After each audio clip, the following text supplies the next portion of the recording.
Who were you before the programming? Before the trauma, the bullies, and the bad bosses? Who are you at your essence? And who did you come here to be? Hi, I'm Amanda Baudier. And I'm Emilia Salas. And this is Becoming, the podcast. Each episode, we dive into raw stories of healing and share grounded tools for personal transformation so you can become more fully, wholeheartedly you. And by tuning in, your becoming journey is already in motion.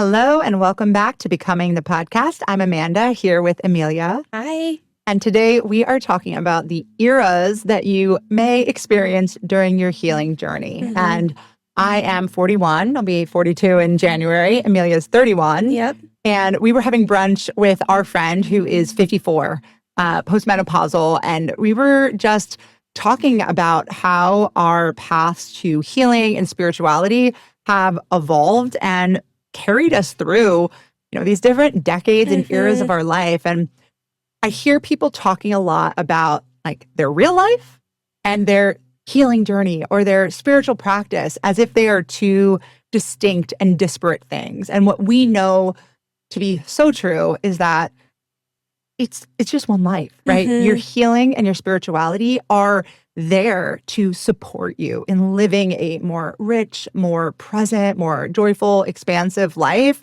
And so we're going to talk a little bit about how that journey will evolve with you, because it certainly doesn't look the same from year to year, no. Even from day to day sometimes. Yeah, and also remembering that it's not just about age, it's about seasons and it's about different moments of your life. So it can look one way, but this is not about, we're not talking about this from the lens of the traditional, like, you graduate college, you meet the man, you get married, you have the kids. That's not what we're referencing here. This is more of the seasons and the waves that transition in and out of life and how that shifts your relationship with your spirituality and your tools and your toolkit and how that grows and how it becomes just this rich story that is embedded and united. Both of them are united.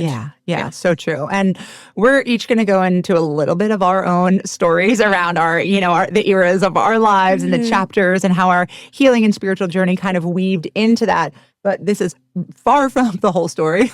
We would be sitting on these little chairs for 3.5 hours, maybe longer if you want to hear all the details. So we're giving you the truncated version that will hopefully help you kind of see your own life, your own story in what we've experienced and be like, maybe this is exactly where I'm supposed to be. Maybe this is exactly what I need.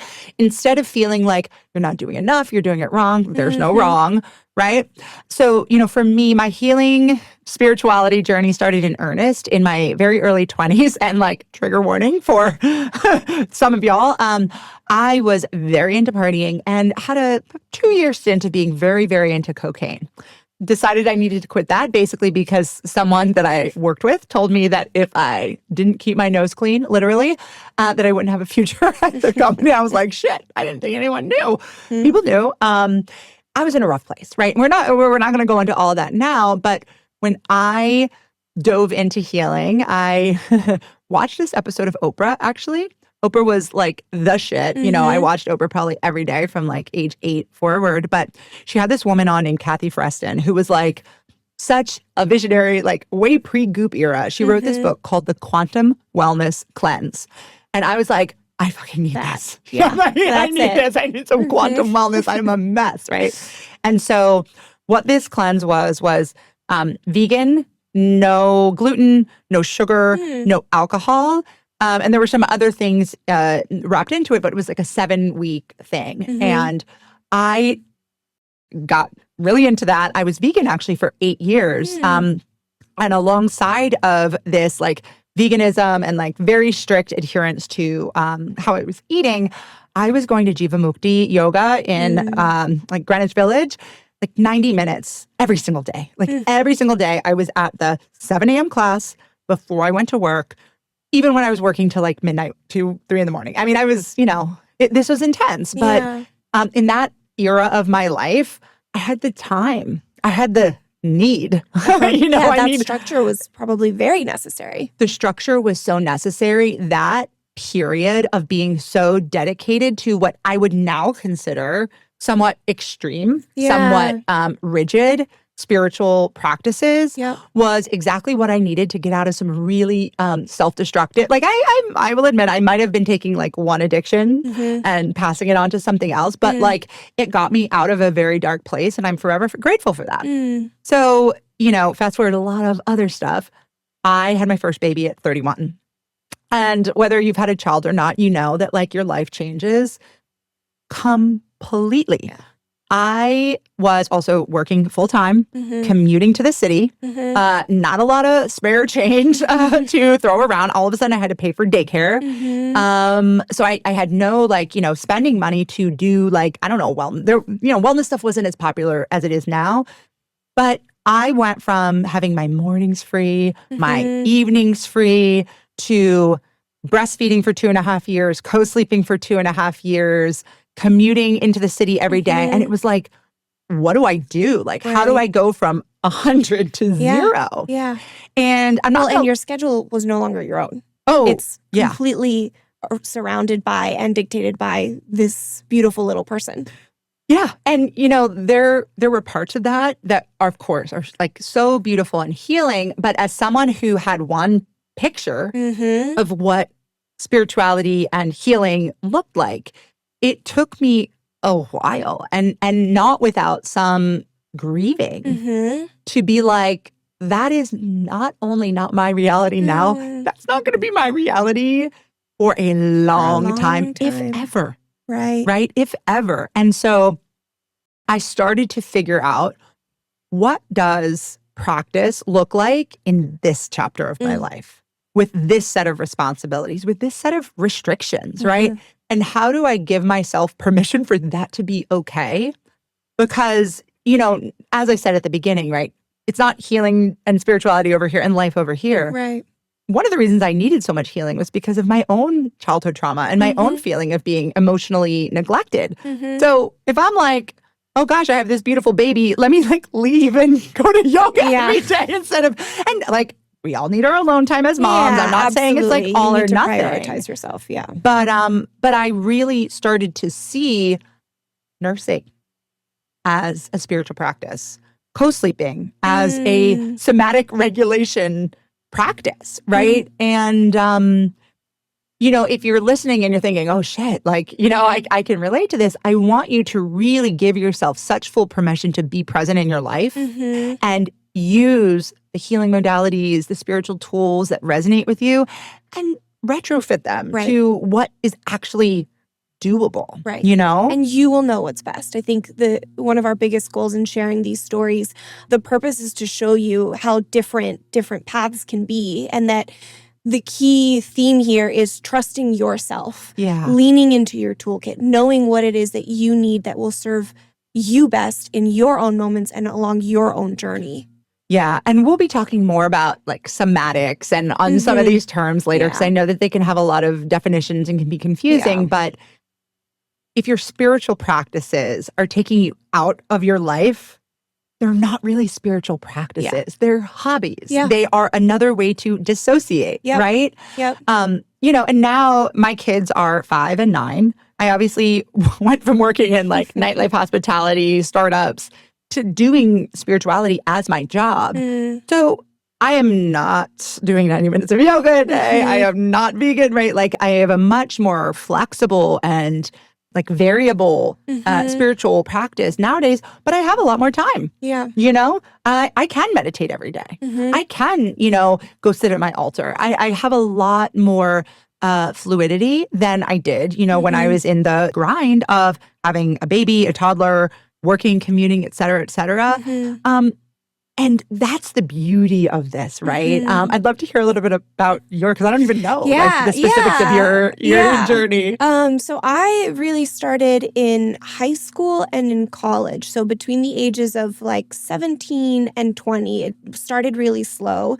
My mom always had a really strong yoga practice, a really strong meditation practice. This was like in the OG days. Cool, since I was born. The moment I was born, she had a full like astrological chart made for each of her children before the era of everything that's happening now, right? People were like, what are all of those things? And I am from Mexico City, which is a predominantly Catholic place. And so she was always in her own way special and kind of like moving to the beat of her own drum.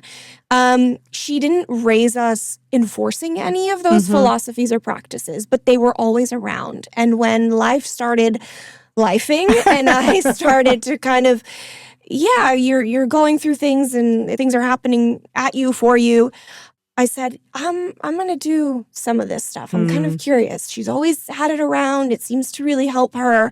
I started taking yoga classes, and then I started really enjoying like Savasana at the end. And I was like, well, I want to learn more about that. And so I found a group of Buddhist monks who would teach meditation practices and Eastern philosophy. And I started going to these sessions. This was all in college, and just really dove in and really immersed myself in that. I was vegan as well for a time, for several years, and just really, I think really motivated by Eastern philosophy and ideology, and just learning everything that I could and learning about mindfulness and presence. And then, as mentioned, life kept lifing and just layering on all the different complexities. And I got to a place where it actually wasn't serving me the same way. And I needed not necessarily something more or better, just something different. Sure.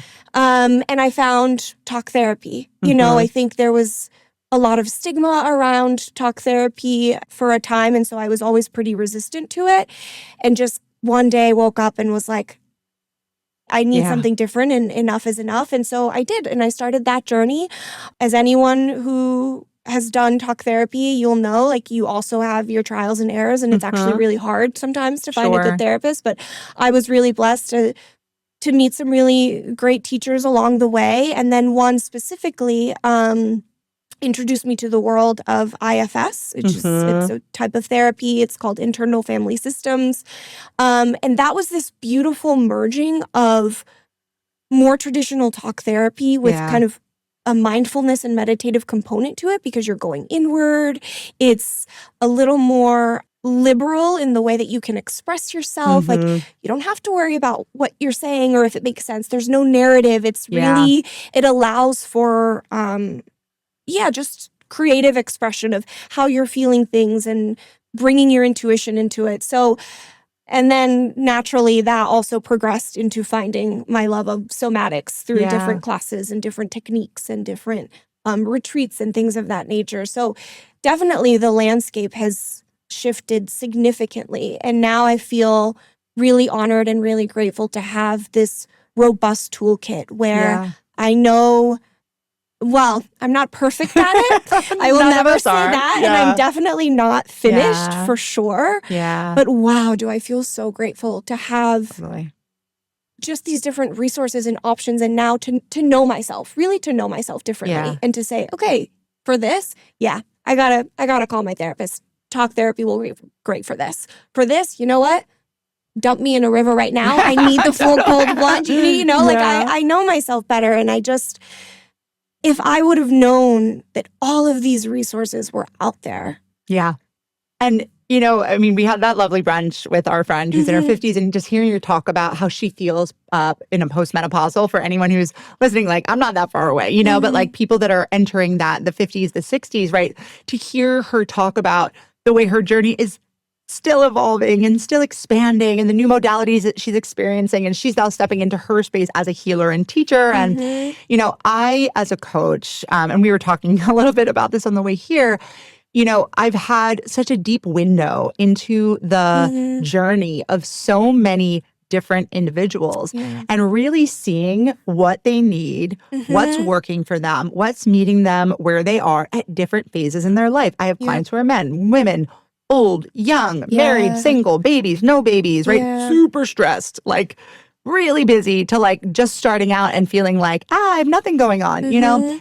And I want people to know that there are so many different tools, modalities out there. Like, if what you're doing isn't hitting for you, I had a client tell me today that she was doing meditation with an app every day for a year, and it never clicked. And I said, honey, That's not for you. That's not for you. And I told her to, one little meditation hack I sometimes give people is to foam roll while they listen to a guided meditation, because that little bit of physical discomfort takes your mind away from spinning. And it, like, sometimes, for some people, helps them drop in. But like, meditation isn't the only thing. No. Yoga's not the only thing. Church isn't the only thing. Talk therapy is not the only thing. There's so many things. So much. And we want to empower you to go on your own exploration, you know, and find, because when I witness somebody experience an increase in ease in their life,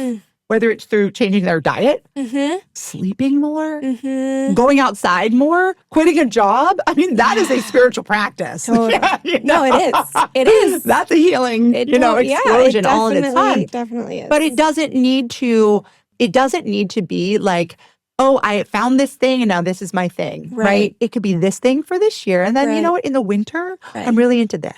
Right. Summer, I'm a cold plunge in the water, gal. And to give yourself that permission, you know? Yeah, absolutely. And I think we mentioned this earlier too, like driving home that life is not the enemy. Yeah. It is your teacher. It is a beautiful journey.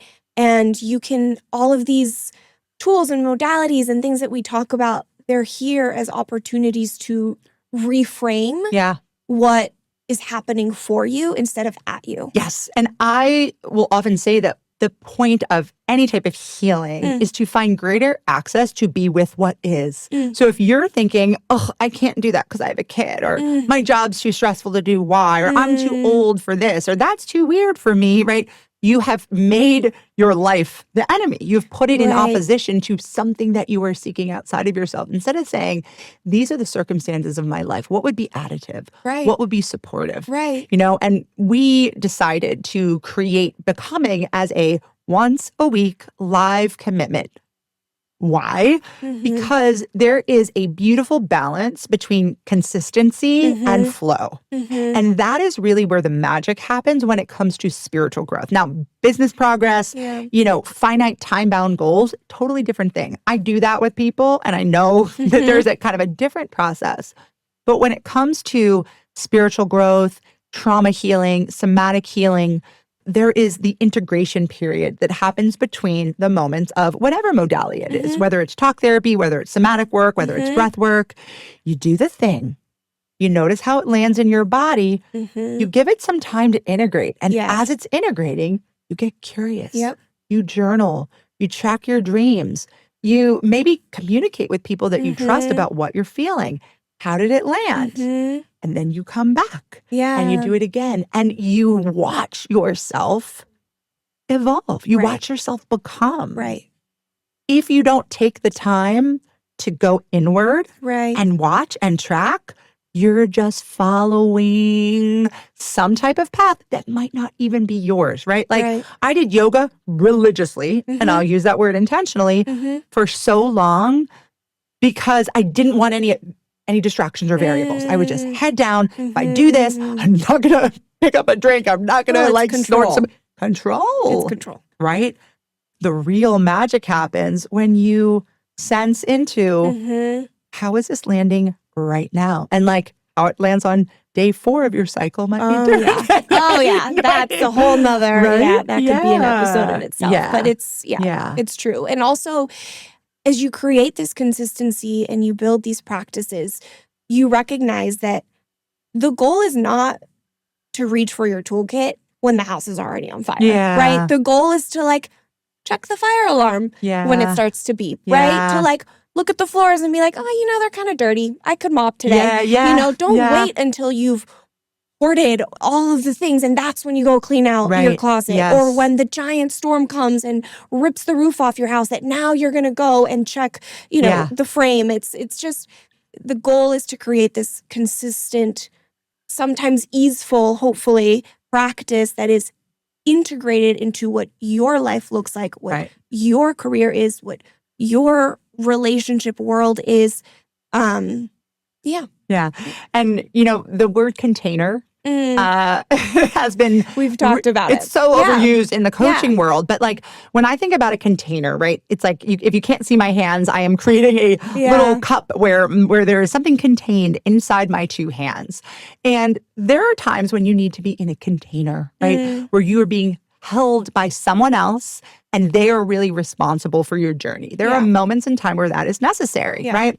I think of becoming as a life raft, right? So I took off the top hand and there's just my little hand and it's supporting you and it's guiding you, right? You're driving the raft, right? You're deciding what body of water the raft is in. You've got the oar or whatever you use to, to guide the raft. And we are holding you. We're offering you support. We're offering you steadiness. And if you go through your little week and you're like, what we're hoping, my most sincere prayer is that people start thinking, oh my God, thank God it's Sunday. I really needed this. Thank God it's Sunday. This week was so stressful. I really needed my Sunday reset. Or I've lost track of my intention. I really need this Sunday reboot. Or I can't wait for connection with this community and to see my people and to remember there's good people in the world doing great things, really seeking to become the most kind and compassionate version of themselves. And I get to hang out with them. And I get to be every with them. Sunday night. The rest of the week, I'm busy. I got my kids. I got my job. Right? Fine. I've got my life. Me too. This moment is for me. This moment is for me. And this moment's for us, Yeah. Yeah. So wherever you are in your healing era along your journey, we're here for you. So honored we really are so honored and so here for you. Yeah, be part of it. Stay well, and we'll see you next time. See ya. Thanks for listening to Becoming the Podcast. If this episode hit home for you, please leave a review at Apple or Spotify and share us with a friend. And if you're ready to dive deeper, head to www.becoming-collective.com and join our membership community. Use code BECOMINGPODCAST, all lowercase, for 20% off your first month. We can't wait to welcome you into Becoming.